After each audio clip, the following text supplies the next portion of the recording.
Thank you, Scott, and thanks to all of you for being here. Today, I'm going to talk to you all a little bit about rigor. So for me, rigor means challenge. And as I think about challenge, I think about how we can challenge ourselves. Last week, Scott talked to all of you about how we could challenge ourselves in the classroom. But today, I'm going to think about some other ways that we can challenge ourselves. When I think about rigor, I think about those challenges that we seek out for ourselves, the challenges that we decide that we're going to tackle. And when we regularly challenge ourselves, we learn a valuable lesson. And that valuable lesson is that I can do hard things. The more we challenge ourselves and the more we succeed and overcome those challenges, the more we learn we can do some pretty hard things. And I think that's a really important lesson because we get to learn that hard doesn't have to mean bad. When we think about something that's really hard to accomplish, so often we think, I don't want to do that. I'm not interested in something that's hard because that's going to make me uncomfortable. And it might make you uncomfortable, but that doesn't mean that it's going to have to be bad. So for me, when I think about challenging myself, I imagine it like climbing a mountain. So if you're going to climb a mountain, that can be pretty intimidating. If you're going to climb a mountain, that can be a little bit scary. You're definitely going to feel uncomfortable. And so we should probably break it down into steps. So what are the steps to climbing a mountain? You might be looking at these steps to climbing a mountain and thinking to yourself, this is a little bit odd. We're in school and we're thinking about climbing a mountain. I mean, what does that have to do with being in a classroom? Well, to be honest with you, when I was your age, when I was in school, I wasn't the best at seeking out rigor in my classes. But when I stepped outside the classroom, I felt like I could take on all kinds of challenges, anything the world threw at me. And it wasn't until I started thinking about how I could look at all challenges as being the same that I really got excited about overcoming them. So challenges can look really different for everybody.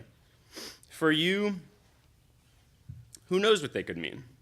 A challenge for you could be joining a new team or after-school program, finishing that last piece of homework, or challenging yourself by trying out a new math strategy. Inside the classroom or out, the steps to completing a challenge are often the same. So let's dive in. Step 1, the decision. If you're going to climb a mountain, you're going to have to decide to climb that mountain. And that decision can be pretty scary. I mean, mountains are pretty tall. Step 2 is the look, taking a look at that huge mountain. And this is, I think, the most scary part, because you look up at that huge, tall mountain and you think to yourselves, how am I ever going to climb this thing? And that's where step 3 comes in. Step 3 is that first step. By far the hardest part about climbing a mountain. You're looking up and there's no way you could possibly climb it. Well, the good news is, once you take that first step, it doesn't have to be a huge step, but if it's in the right direction, you're on your way. The hardest part is in the books. Step 4 is the journey. We'll talk more about that in a little bit. Step 5, the summit. The top of the mountain, you made it, congratulations. And step 6 is looking at that next mountain. Let's look a little more closely. So, step 1, the decision. When we decide to climb that mountain, we've got to make a plan. Every time we tackle a challenge, we've got to look at our map. We've got to figure out exactly what we're going to need to go for it. Step 2, taking the look, thinking about, here I am, I've got a long way to go. I've got my plan though, so I must be ready. Step 3, the first step, like I said, I truly think that the first step is always going to be the hardest. The biggest obstacle is ourselves. When we force ourselves to take that first step, we're already on our way to success, and once we've done that, it's all smooth sailing. Now this one, step 4, the journey. Here is where we finally get to see what we're really made of. When we're in step 4, every challenge is a little bit different, so we're never going to have a straight path. When we're on our journey, we might find some twists and turns. We might get lost a little bit. And when we do get lost, we've always got friends that we can ask for help. When we're on our journey, if we're really lucky, and maybe if it's not our first challenge that we've ever tackled, we might even get to enjoy ourselves a little bit. You might get to see some pretty cool sights along the way. That could be taking a stop, maybe eating a little bit of snack. It might be hanging out with some friends that you're on your journey with. But no matter what, you're making progress towards that goal. What step are we on now? Step 5, the summit. You did it. You completed your challenge. You've worked hard. It's time to sit back and relax and enjoy the view from the top.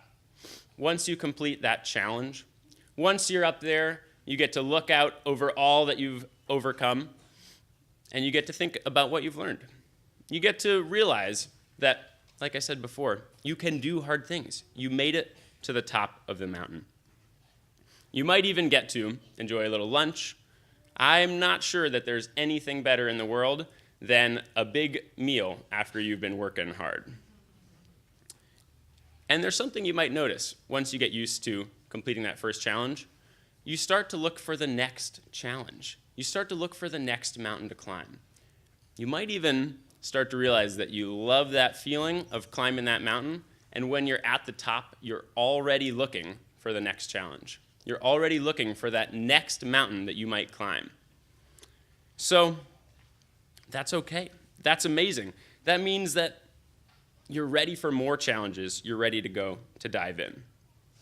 So once we start getting used to climbing this mountain, once we start getting used to seeing just how far we can come, we have to ask ourselves, why are we doing this? When we challenge ourselves, when we take on something new or difficult, what are we really doing?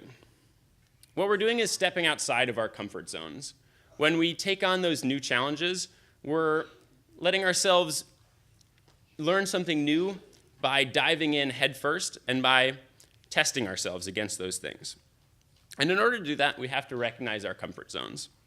So everybody's comfort zone can be a little bit different. For me, one of the things that makes me super comfortable is reading a good book. Some of you might have read Harry Potter. Maybe some of you will at some point. I think I've read Harry Potter, the whole series, maybe more than 10 times. That is my comfort zone.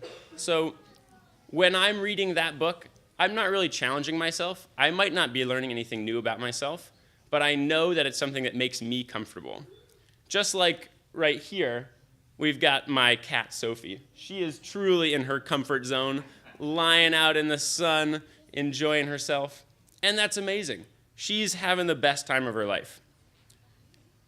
The last thing that I learned about my comfort zone is that being out in the sun myself with a goal ahead of me, that is my comfort zone. But it might not be the comfort zone for all of you, and that is perfect. We've got to recognize our comfort zones, and we've got to leave those behind sometimes. When we step outside of those comfort zones, those are our chances to learn. And along the way, you might even find that you get comfortable even outside your comfort zone. So there's me lying back in my hammock on the edge of a lake that I had to hike to and paddle across, and I still managed to find some comfort in that space. So finally, right now, our 5th graders are in Yosemite National Park for 4 days, stepping way outside of their comfort zone. In April, our 4th graders will do the same thing in Coloma. But it doesn't have to be an outdoor adventure that challenges you. It might be making a new friend or walking to school on a Wednesday, trying an instrument, joining the chorus, or writing a story. No matter what the challenge, don't be afraid to face it. And remember, the first step is usually the hardest, and you can do hard things. Thank you.